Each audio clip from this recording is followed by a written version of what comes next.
بعض الناس تجالسه إذا تكلم عن الدنيا ونعمها كأنه سيعيش مليون، والله ستموت على 60 و70، والله ميت.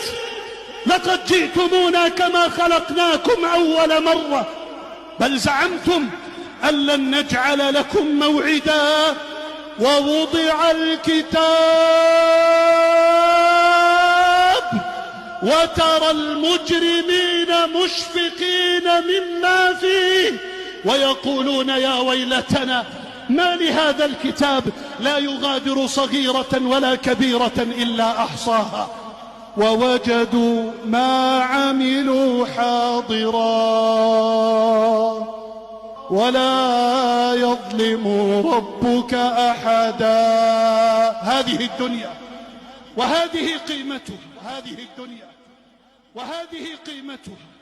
أعظم ما يشغلك في الدنيا المال والبنون، زينة الحياة الدنيا، زينة الدناءة، زينة الصغار، زينة الذل. اسمع، من أراد الدنيا فليتهيأ